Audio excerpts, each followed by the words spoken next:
Welcome to the Sowing Hope podcast.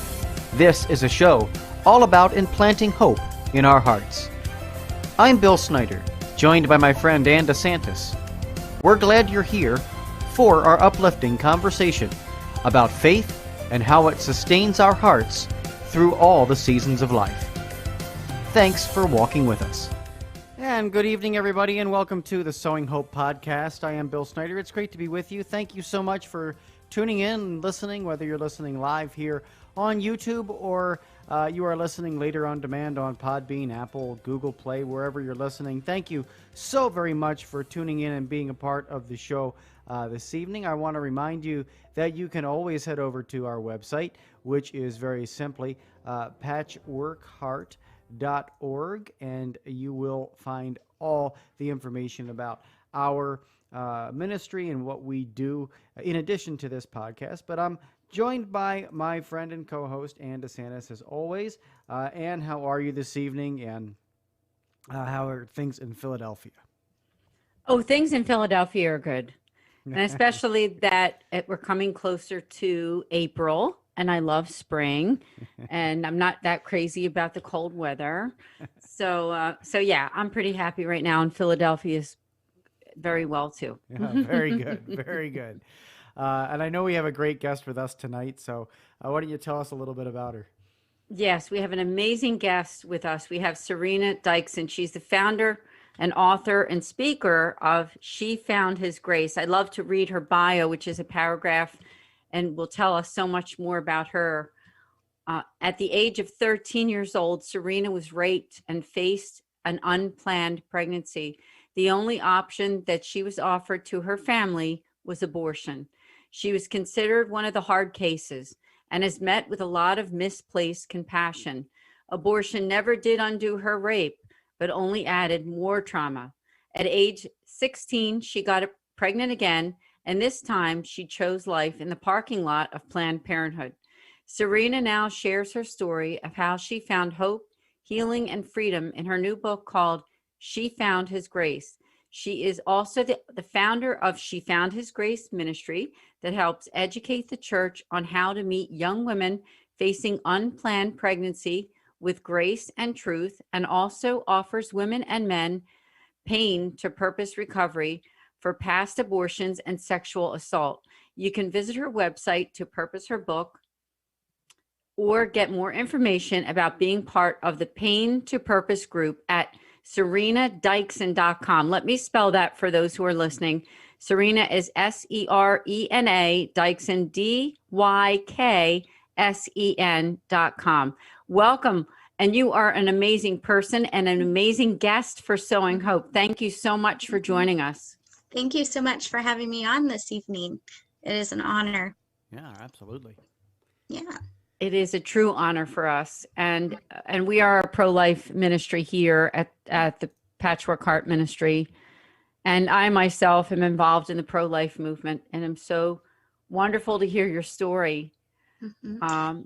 So tell us more. Take us back to the beginning. We'd love to hear. Yeah, so as you kind of shared in my bio, when I was 13, I was sexually assaulted by a relative, and our family just walked through a crisis. They didn't, they just didn't know what to do. They were looking for help. And, just to kind of give you some framework, my mom had walked through her own trauma of sexual abuse. So this just really rocked her world, and just threw her in just a downward spiral in her own life. And so she was trying to navigate what to do with her 13-year-old who had just been sexually assaulted, the trust of a relative, and now facing an unplanned pregnancy. And so we went to our family doctor, and the family doctor just suggested abortion. And I remember that was not a word that I knew at all. I had never heard that word. And my mom, she just she was looking for help, so she agreed that that's something that we would do. And I remember them just planting the lie that the people outside the clinic hated us before we even went to the clinic. And I'm a sidewalk counselor now, and I know that's not the truth, but it's when I go out to the sidewalks, it's just a reminder of how to conduct myself out there. Because my mom, if I just remember her just being so angry that people would hate us, because she said, they don't understand what we're going through. They have no idea. And so, I always tell people that go out to the clinics to be approachable, because my mom was looking for someone that was safe and that someone that could help her. And so, the day that we actually got to the clinic, there was no one out there. And I've often thought how our story might have changed if someone would have been there. And so, once I was at the clinic, they separated me from my parents as a 13-year-old and took me back for what they called counseling. And the only thing they said was it was a clump of cells. And I had no idea. I thought I was at a doctor's office. I thought they're here to help me. And so when they asked if I was ready for the abortion, I just said yes. And the abortionist, when he came in, he just smiled. He said, "This won't take long." And it was the most traumatizing thing that I had ever experienced. I tell people that it was worse than my sexual assault. And when it was time to go, they just sent me out the door. I had hemorrhaged everywhere, and my dad had to carry me out to the car. And it radically changed our lives forever. And so when I was 16 and I found myself with an unplanned pregnancy, I knew I knew what abortion was, and I was not going to choose abortion. And so my boyfriend, who is now my husband, he asked, "What do you think about abortion?" And he grew up in the church, but they never talked about abortion. And so I shared my story, and he said, "Well, I don't know how we'll figure it out, but we'll figure it out." And so we chose life that day. And the church was so kind in helping us. They didn't let us sit in our sin, but they threw us a baby shower. They helped us finish school by babysitting. And they just did all of these things to help us succeed in being young parents. That's beautiful. Yeah, I will say that is beautiful. And I said at the beginning, especially for me now, as I go once a month to Planned Parenthood to pray in the city. I'm outside of the city, but I drive down there and pray with the president of the foundation that I represent, Mickey Kelly, who's been on this show. To hear your story and how you turned around from that. You had the abortion at 13, and then at 16, this time around, you said, "No, I don't want to do that." So what happened after that? The person that you're with now, your husband, you've been with him all these years. So tell us more about your relationship and what happened after you had that first child. Yeah, so after we had our first baby, it was like 2 years later, we ended up having our son.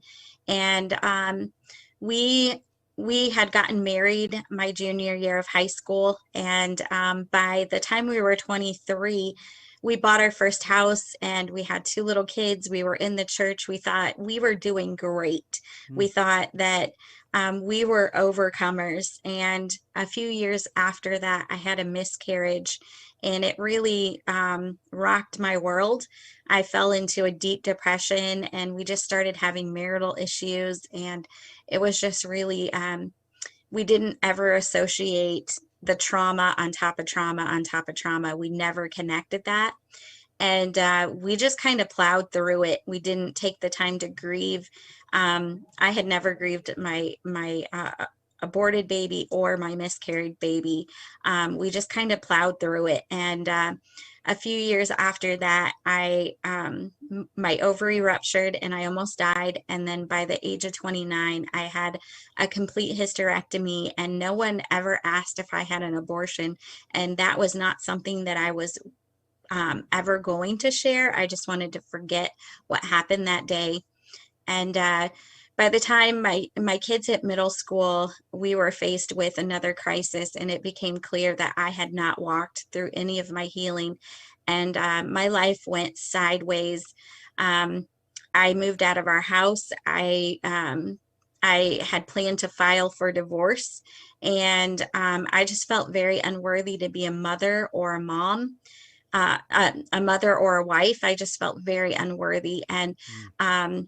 I was just on a path of self-destruction. I was drinking every single day. I was going out all on the weekends. I surrounded myself with people who just let me sit in my mess and just, said, well, you have every right to be angry. And they never encouraged me to really walk through my healing process. And I don't blame them for that. They just didn't understand. So one night after a heavy night of drinking, um, I started texting people to come get me. And at this point, I had burned all my bridges. People didn't find it funny when I was texting them at 3 o'clock in the morning. It just was not funny anymore. And so everybody just told me no that night. And I got in my car and I began to just weep. And I said, God, I said, I have no one but you. And that night, God just met me in my car, and he lavished me in a love that I had never felt in my life. And I knew that I needed to go home both spiritually and physically. And by God's grace, I made it home. And God was doing a work in my husband's heart. And he met me at the door and he welcomed me in, and I did not deserve it. I did not deserve it at all, but God was in the middle of writing a beautiful redemption story that we did not even realize. Wow.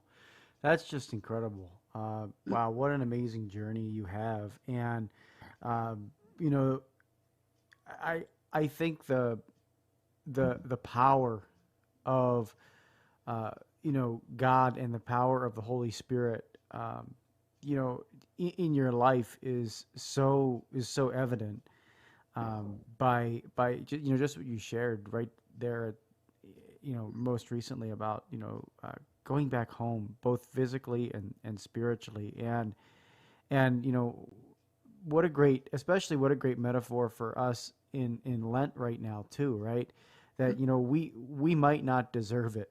We might not deserve the things that we get from God. We might not deserve His grace, but he's standing at the door waiting for us. He's just standing at the door waiting for us to come home. So wow, just continue the story, but yeah, I just wanted to jump in and say, thank you for your honesty. Thank you for your witness, and just incredibly beautiful and courageous. Hmm. So my husband, he invites me home, and I start my healing process, and I'm going to be honest. My counselor was from my church, and I thought, I can't tell him everything, because if I tell him everything, he might go back and tell people in my church. And that was a real thing I struggled with. So I just talked about my assault, and I found great healing through that process. But once again, not talking about the abortion part of it, because I thought, if people in the church knew that there was abortion in my past, they wouldn't like me. They wouldn't like the person. They would, if they knew the real me and the struggles that I had gone through. Um, so I just kept that hidden. That was a secret that I held on to. And uh, I would go to counseling. It was a struggle, but I found some healing in going. And my counselor now knows my full story, and what I know is that I was believing a lie that wasn't true, and I know that now. I didn't realize that at the time.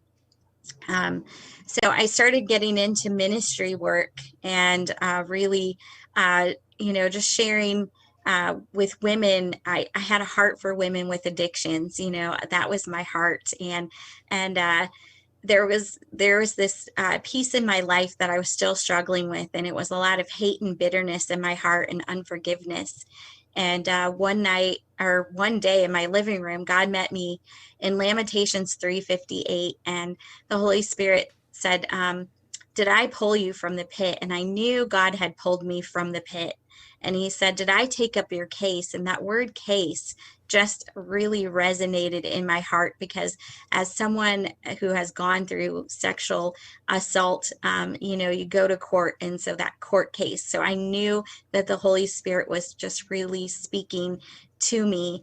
And then I heard the Holy Spirit say, "Did I redeem your life?" And God had redeemed my life, but I was drinking the poison of unforgiveness. And the Lord just asked me to lay that at the foot of the cross. And so I did. And it didn't mean that what was done to me was okay. That's not what it did at all. What it meant was that I was drinking a poison that was hurting me. It was killing me, but totally not affecting them at all. And I had to release that. I had to let the Lord deal with that. And I found so much freedom and surrendering that. And so I just, I was in ministry and just found more freedom. And I had a friend who invited me to see the movie Unplanned, and I didn't know what it was. I had no idea. I had never heard of it. I was just like, oh, it's a Christian movie. I love Christian movies. So I went, and I was sitting in that movie, and it was like watching my life unfold in front of my eyes. And I just heard the Lord say, "Now's the time to tell the rest of your story." And I didn't know even who I was going to tell my story to.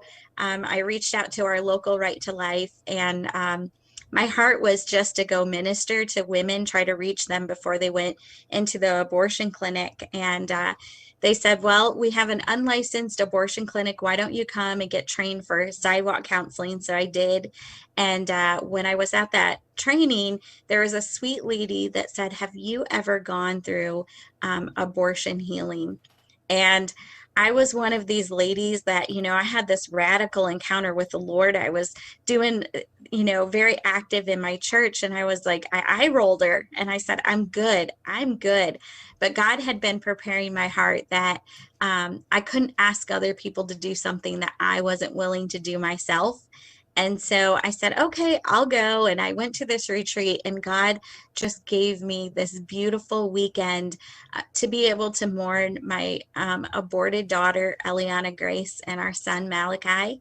And my husband got to mourn that. And it was just this beautiful moment in our healing journey. And, after that, I had gone to the clinic, and just God laid it on my heart to do a memorial service for men and women. And I didn't know what that looked like, but I was like, "Okay, I'll do it." And the night before our memorial service is when the news broke that the abortionist that I was taken to had been hoarding 2,411 babies. And that night, I just crawled into bed. I was devastated. And one of the first questions I asked the Lord was, "What is one of the babies mine?" And the Holy Spirit said, "Your baby and all the babies are with me. Why do you think I asked you to tell the rest of your story?" And since then, I wrote a book, I wrote my story, and we have launched She Found His Grace Ministries, which is a global ministry that helps moms choose life and also helps men and women walk through abortion recovery. Oh, that's just amazing. I love to hear this story because there's such hope, right? I Mhm. mean, you started out with a very traumatic childhood, right? You were only 13, you were basically a kid. And you said it was a relative that, impregnated you, and then you had the abortion, and then went on to get pregnant again at 16, this time keeping your child and getting married to the man that you're married to now, right? Mhm. Yeah. And it was a rocky road for part of the marriage, but here you are today with your kids, with your husband, with this ministry. Tell us more about your family and your children. Yeah, so I have two adult children, and I say Let me back that up because now I can say I have 4 children. My tribe is complete. I couldn't say that for a long time, but my tribe is complete now.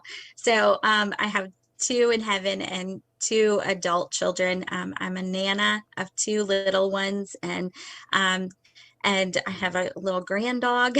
So my family's great. God has just done this redemption story that we're just, we look at our kids, and my husband usually ends up bawling when he thinks, to even think that he thought of aborting our daughter. He just can't imagine life without her. And that's what we tell people, like, abortion changes your family tree. And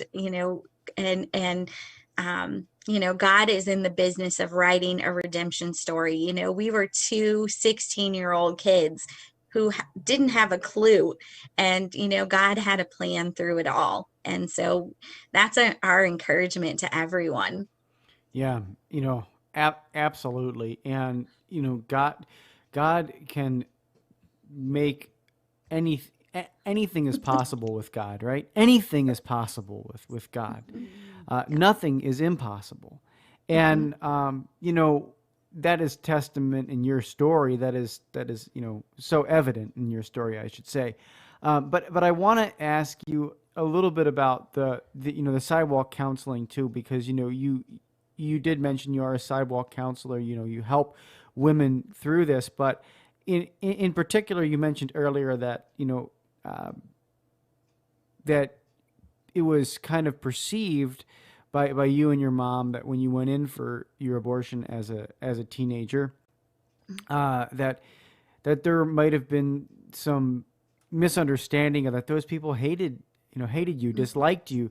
And I I I've got to know some wonderful sidewalk counselors out here in Chicago, who do amazing work. Chicago and Milwaukee, where I live, they do wonderful work. And but I wonder if you have any advice or any insight into that, now being on the opposite side of that, and just talk to us how what is the approach, because because there because you don't know what situation people are coming from, and certainly it could be something like what you were dealing with. And so how do you approach it? What do you recommend to sidewalk counselors now, as somebody who is post-abortive and who is really helping women out there today?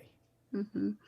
So something that I would recommend is we use the word approachable. We want to be those people that are safe, that people can look at you and say, you know what, they are safe people. We're not out there raising our voices. We're not out, causing a scene. It's just a lot of times when I go to the abortion clinic, I will stand at the end of our driveway of the clinic, and I will be silent, and I will just just be this friendly little face of like, hey, and we make mom bags, so we'll hold up mom bags, and so that's our way of getting information to these women. And we just want to be that friendly face, so that they know if they stop, that hey, this is a person I can communicate with, because we know that the abortion industry, they're telling the women to avoid the people out there. They're telling them, look how they're acting out there. I know sometimes there's people that go out and they're loud, or um, yeah, it's just a harsh approach, and it's just the women will run right into the clinic. And so that is my advice: just be approachable, be that friendly face. One particular woman that I know shared her story. She was 17. She didn't want to have an abortion, and she got to the clinic and she saw 2 women praying, and she ran from her car as fast as she could to get to those women. And her baby was saved through that process. And she said they look like safe people to her. So that's really what I would say when you're at the clinic, to just be really approachable, but also be firm when the women are getting blocked from you, be their advocate, stand up for them and be their voice. Because we also have that at the abortion clinic too, where people are trying to keep us from the women. And sometimes we have to be bold in that as well.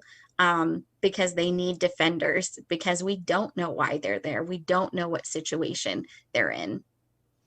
Yeah, Awesome. thank you. Also, if I could add, it's helping me personally because, like I said, I got involved with this, the ministry of, it's called Sidewalk Servants. Mm-hmm. And I don't know if you've ever heard of Dr. Monique Ribeiro. I know, Bill, you know who she is. She's a pro-life OBGYN in the greater Philadelphia area where I'm from. And she invited me and others to be a part of Sidewalk Servants, where we go to abortion facilities that are ones that a lot of abortions are performed. So I go down to Center City, Philadelphia, where there's women coming in and out all the time. And I'm joined by the person that I work with in the foundation I represent, Mickey Kelly. He's been a guest on this show as well. And so when you say things like being approachable and, you know, praying for them too, I think that's so important. I know we say rosaries for them, and we have those little goodie bags, like you said, that have some great information and even some chocolates and things like that inside the bag. Because, you know, we may be the only face that they see that's pro-life, that's encouraging them to make the other decision, you know, not the decision against life. So I just think that's incredible. I do have a quick story that when my daughters were younger, I have two daughters in their 20s, and we had a Planned Parenthood in my vicinity, not real close by, but within the, like, say within 10 miles or so, 10, 15 miles. And we would go there and pray. And we were on the list with 40 Days for Life. And eventually it closed. Praise the Lord. Yeah. So that was a very big thing, you know, when it closed and everything like that. So I do understand. And you're doing amazing work. So do you have any stories that you can share with us of some of the women that you've met or families that you've met? So like I said, we are a global ministry. I wasn't expecting to be a global ministry, but God had other plans for us. And so we've been able to help some women around the world choose life and be able to help them start get housing and start businesses so that they can support them and the baby. And also recently we had a young lady who was sexually assaulted and she chose life. So that's amazing. We're excited to be able to walk alongside of her. We also, in abortion recovery, we recently had someone accept Christ in our group, which was awesome. And so we're super excited about that. But yeah, we get messages about every single day from women that are either looking for help to recover or women that are just like, I just need one person to tell me I can do this. And so it's just been this beautiful journey. You know, what the enemy meant for harm, God has turned into good. And we're just honored to be able to walk alongside these women and just love them well. There's just many days that our team will look at each other and we're like, we get to do this. This is what we get to do every single day. And it's just so beautiful. But yeah, we're super proud of our moms that have chose life. But also with that said, if someone's made the choice to have an abortion, we also meet them with grace and love. And we want them to walk through forgiveness and be able to walk in the freedom that Christ gives them so that they can share their story so someone else will choose life. And that's really what our heart is. You know, God is great at writing redemption stories. And of course, we would love it if the women would listen to us in the first place. But we also know that God is a God that meets us in our brokenness and he forgives us and transforms our lives. So. And you're living proof of that. I am. I am. You are. And how has it been for your husband too? Because you've been together a long time, so I just congratulate you that, you had your first child. Well, your first child, of course, Yeah. passed away, but your second child, right? And you and your husband have been together since you're 16. I mean, it's a long time. So what's it been like for the two of you on this journey? I know, like you said, there were some bumps in the journey, but you're together Yeah. and you Yeah. have grandchildren now too. Yeah, so it's been really fun to see him walk through this process, and what I love is a lot of times we're traveling to churches and we're speaking, and I love looking over at him and just seeing how excited he is to share and talk with people. And it's, we're just loving being on the journey with the Lord and what he's doing. And we don't know what that's going to look like in 5 years from now. I don't know if he'll be full-time ministry at that time or not, but right now on the weekends we're just traveling around speaking and just really pouring into people. And like I said, it's been great for him, and that transformation that I see, and that him speaking into men has been amazing. Wonderful. So how long has She Found His Grace been in existence? Has it been a year or so? And then also tell us how people can find out more, your website information, everything like that. hmm So my story launched in 2019, I believe. And then it became clear that God was doing something. And so we became an official organization this past summer. So we're heading into a year of being an official nonprofit. Um, and yeah, so if anybody is looking for help from a past abortion or looking for help, to choose life, they can find us at shefoundhisgrace.org. Also, they can get my book there as well. And one of the things that we like to do for moms, because they're all over the United States, we do a fun little Amazon baby shower for them. And it's just been fun to pour into these ladies. Um, and they're just blown away by the generosity of people around the country that don't even know them, that would love them and support them and their baby. So yeah, so shefoundhisgrace.org is where you find my book and our community groups, and if a mom needs assistance. Awesome. Now you mentioned that you're like a worldwide, a global We are. ministry. So which countries? I'm sure you have a lot from the United States. You're in Indiana. Mm-hmm. Where else have you gotten some clients through this ministry? Yeah, so we have women in Australia. We have women in the UK, Uganda, Kenya. Um, where else? Nigeria. Yeah, just all over the place. It's been crazy to have that connection with these ladies. And, when COVID hit and we went online, it's been awesome to be able to get on Zoom calls with them. And it's just beautiful, the technology and the reach that has given us. So, yeah, actually, one of the ladies in the UK, it was so crazy. She had always wanted to be a mom, and her boyfriend wanted her to abort, and she wasn't sure how she was going to pull it off. And my husband got on a Zoom call with her and helped her go through her budget. And she said, "Yeah, I can do this." And one of the beautiful things is when their baby girl was born, seeing her boyfriend share that it was the best thing that has ever happened to him. And it was just a beautiful story to be able to be part of that. And here they were located in the UK, but God connected us through, yeah, just connected us. So it was beautiful. Yeah, that really is beautiful. It's good to hear. God is using you, really. He's using you in amazing ways. And now you're a grandmother. Tell us about your grandchildren, their ages, and also what that's like for you. Yes, I love being a nana. It is so fun.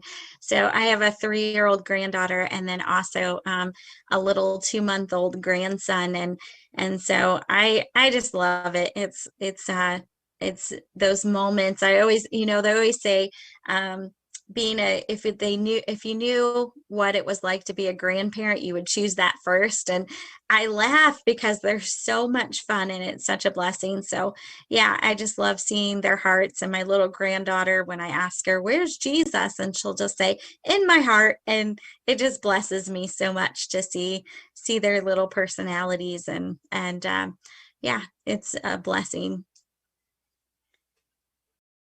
Yeah, I That's love to hear awesome. that. Now, when on the topic of children, and I know I've brought this up on a couple different of our shows, our host Bill is going to be a father. His newborn baby is going to be born in May. So, Bill, Yes. tell us more. Tell us more. Oh, sure. No, it's a great joy, Mm, to be walking through this process and this beautiful, gestational period with my wife. It's just, there's so much joy in that process. There's certainly difficulty as well, but God's grace is through it all, and giving us both the strength to welcome new life in the world. I'm so blown away by what God is doing, in us and in our family. It's just going to be a beautiful and wonderful moment in our lives to welcome little baby Elvin mm, into our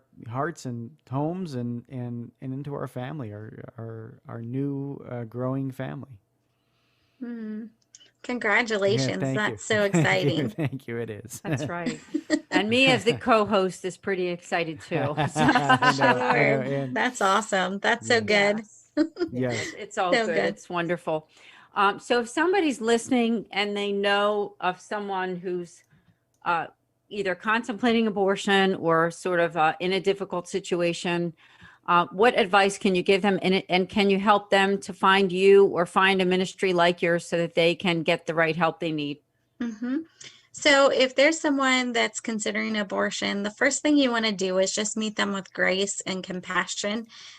You want to figure out what their pain point is. What is, abortion is always fear based. So, what is the fear? What is driving them to think that the abortion is the only answer? And, if you can meet them in that place and slow their thinking down, moms will choose life. We want to meet them before they even get to the abortion clinic, because as you know, going to the abortion clinic, once they're there, it's really hard to reach them once they're there. And so we really want to meet them before. We actually have a hotline that people can reach out. They can text us and ask us questions. You can go to our Facebook. She Found His Grace on our Facebook, and find us on there. Send us a text. We get calls and texts from women all over. And so, we're able to talk with them, but just really find out what that need is that they have. And usually they're scared. Usually they have a boyfriend or a husband that's not very supportive. And so they just need to hear that they can do it. Um, you know, that you can meet their immediate need of, if it's financial, whatever it is, and just offering that support. And if people are um, uncomfortable, they can send them our way. We're happy to talk with them. And, really our goal is, once we talk to them and they choose life, we want to get them plugged into their local crisis pregnancy center, because we want them to have that support. But also local churches. We would love local churches to walk alongside our ladies, because we think that's so important for them to have that community. So yeah, so if they go to our Facebook page, She Found His Grace, or our website, shefoundhisgrace.org, send us a message, and we're happy to help navigate through that. Awesome. Yeah, it's totally awesome. And I think one of the most encouraging things about your story is that the beginning of the story is extremely sad. As you said, you were impregnated at the age of 13. You did have an abortion. You did have a bad experience. As you said, it was, you learned a lot about what an abortion is. You didn't even know what it was when you went in, Mm-hmm. from what you told us. Right. And when you finished with it, you realized that you never ever wanted to do that ever again. Mm-hmm. And now you have a message to spread to the world that it's not the answer, is it? I mean, Yeah. so are there any more facts about abortion and the industry that you want to share with people that they may not know? I think people need to know. I was just at a church this weekend speaking, and I had someone come up to me and they're like, I thought Planned Parenthood helped you plan Planned Parenthood. Like they helped you plan. They had no idea. And, people need to understand that, they are giving girls low doses of birth control so that they can sell them abortions. There's if someone chooses abortion, they're going to have a lot of shame and a lot of guilt. A lot of women struggle with using alcohol and drugs. They struggle with being a parent, and that's pretty classic of post-abortive women. They have a high rate of suicide, self-harm, and people just need to understand that. The one thing that I would say for someone that's considering abortion and they feel like they can't go to their church with an unplanned pregnancy, one, that is a lie. You can go to your church, and if you happen to go to your church and someone doesn't respond well, it's so important to know your identity, and that God knows. He's not taken off guard by that. He's not surprised by that. And he's going to write a redemption story. And so, just be firm in protecting your child. And it doesn't matter what other people say. I tell people that all the time. It doesn't matter what they say. They don't have to live with the consequences that you'll have to live with. And so, they'll eventually get on board or they won't. And that's okay. And I also tell people in churches, like, to change the culture in the church. I had one particular lady who said she walked up on a group of women talking, and she heard someone say, I can't believe so and so is pregnant again. And it planted the lie in her head that that wasn't a safe place to tell that she was pregnant. And so she ended up going from the church pew to the abortion clinic. And we know that 1 in 4 women go from the church pew to the abortion clinic. And that's a lot of wounded people in our churches that need healing, and also just a real eye opener that the culture needs to change in our church. And I have women who will say, either if their pastor or the priest doesn't talk about abortion, they either say, it must be so bad that we can't talk about it and there's no forgiveness, or it must not be that bad so I can go for an abortion. And so we really need to have these discussions about abortion. Yeah, it makes a lot of sense. And even my own experience in being involved with going and praying in front of the abortion centers. And, I want to say that it's a very peaceful thing. At least the organization that I'm involved with, the Sidewalk Servants with Dr. Monique Ribeiro and the Pro-Life Union of Greater Philadelphia, Mm-hmm. which we've also hosted on Sowing Hope. Mm-hmm. They're very, very peaceful organizations that wish to let women know that there's a better choice. It's not about being violent to get them to stop what they're doing. It's just to say to them, you know what, there's another way, and here's some information, and we're here for you, and we're praying for you. And you know what? I also want to mention that we hear something like, hey, you care about whether we have an abortion, but once the baby's born, nobody cares. And there couldn't be anything further from the truth, because the organization that I'm affiliated with, the Pro-Life Union of Greater Philadelphia, they have all kinds of support and ministries that help once that baby is born. Yep. Ministries that really do help, whether it be to actually provide places for women to stay, clothing, all the items that the baby needs, all of that kind of stuff. So it's really incredible. And that's just it. There's lots of resources out there, and women just need to know that if they ask for help, there's help out there.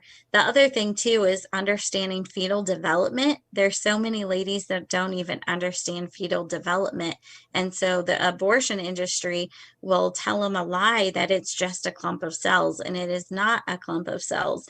And so just really educating women and young women of, the baby's development so that they understand that it is a life.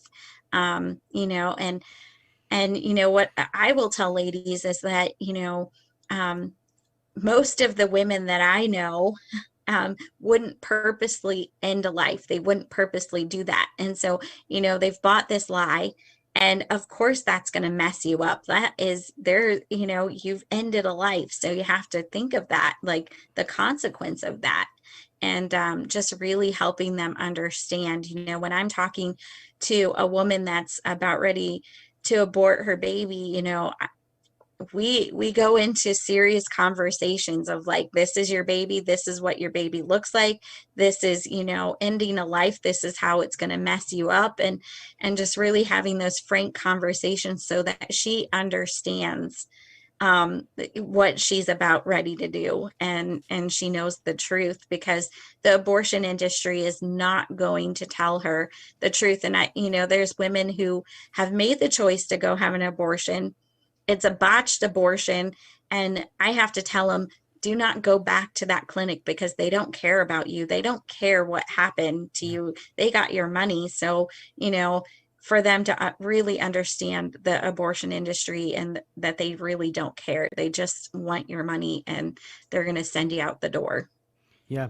And the other thing I think, being able to walk through pregnancy with my wife too, it highlights exactly what you're just saying. Not that I've been, anywhere near an abortion clinic with my wife, but the reality is that when you're talking about, this is what your baby looks like, this is what your baby is doing right now. It's incredible. Every night we'll sit on the couch, we'll watch some TV. My child will be kicking in her womb. Mm-hmm. We have 3D photographs of him from the ultrasound. Mm-hmm. We know, these things are, Serena, these things are real. It's not, Mm-hmm. two human beings don't make frogs when Right. that's what we, create is another human being. And Right.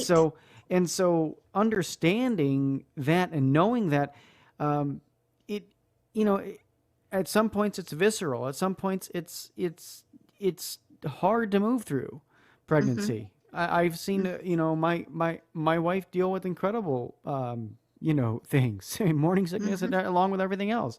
But, but, this is the creation of a new life. And so I Mm-hmm. think you're just being here, you sharing your incredible story with us, and it's incredible.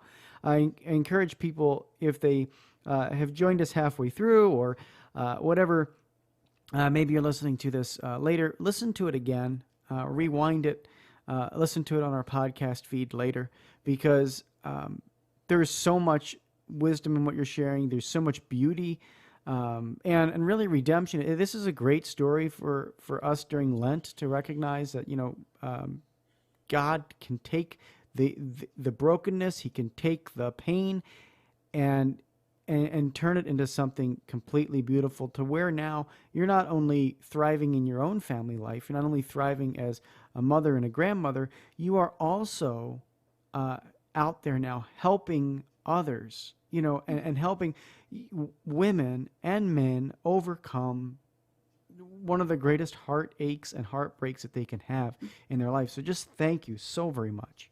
Mm-hmm. It is just an honor. Like, we're just so thankful. It was never on our radar, but God had other plans for us. So no, we're honored to be able to do this, and really, not only have women choose life, but also eternal life. And that really is the beauty in it as well, of God just meeting them in their brokenness as well. So it is an honor. So yeah, we love to do it. Awesome. Yeah, I will echo that it is an honor. And Bill made a good point. If you caught on to this podcast toward the end, because I know that we were sharing it throughout the show, I know I was on different places on social media. And so if you have not been able to listen to the whole show, I want to tell you how you can go back to the beginning. There's two ways. Number one, you go to YouTube to Patchwork Heart Ministry and you subscribe and you find the podcast there. It's also on all the different podcasting outlets. And also you can go to Facebook to Fiat Ministry Network and click on like so that you get all their other great videos.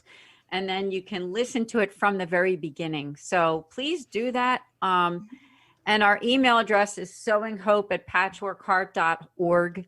So you can connect with Bill and I. This is the Sowing Hope podcast. And that's what we're all about. We're all about sowing hope into broken hearts, which is what your story really is. And I'm so grateful because I think the pro-life movement is one of the greatest things. I couldn't be more honored to be a part of it. I'm so glad that somebody invited me in the last couple years to get back in, because like I said, my daughters and I used to pray years ago when they were little kids in front of a Planned Parenthood, but that one closed up. But then I got invited to participate in praying in front of another one, which is in the city. And it's a little bit of a sacrifice, but it's worth it. It's every time I go, even if I don't see somebody turn around, you don't know which heart that will change. And I think just peacefully praying, and I will underline that word peaceful. It's never, ever violent. It's always peaceful. It's always about giving people information. It's always about letting them know that there is another choice. That's all it's about. So, so thank you so much for doing amazing work. And I would invite you to please do come back again to the Sowing Hope podcast, Serena. Definitely. Yeah, thank you.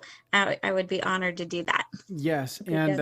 And once more before the end of the show, give them your websites and everything that they can contact you, because I know those Holy Spirit moments happen. So give out the contact. Yeah, so you can find us on Facebook, She Found His Grace, and also Instagram at She Found His Grace. Our website is shefoundhisgrace.org. Awesome. So shefoundhisgrace.org, folks, and also on social media. So please, support, help, know that, you can also receive help as well, right? So, and God's grace, just covers all, and that's the one lesson I've learned and grown in knowing tonight. So I really appreciate you being here. Thank you so much, Serena. Yeah, no, thank you guys so much. God bless you. Yes, you guys as well. Thank you. Absolutely. Well, folks, this wraps up another episode of Sowing Hope, but please do go over to our website as well, patchworkheart.org, andysantis.com, and we will make sure that we stay in touch with you. But until next time, keep beating to your Catholic heart and sowing hope into broken hearts. Thanks for listening to this episode of Sowing Hope on Patchwork Heart Radio. For more information about this podcast and our ministries, visit our websites, patchworkheart.org and andysantis.com. You can also follow and interact with us on Twitter at PWH Ministry or Andy Santis 2.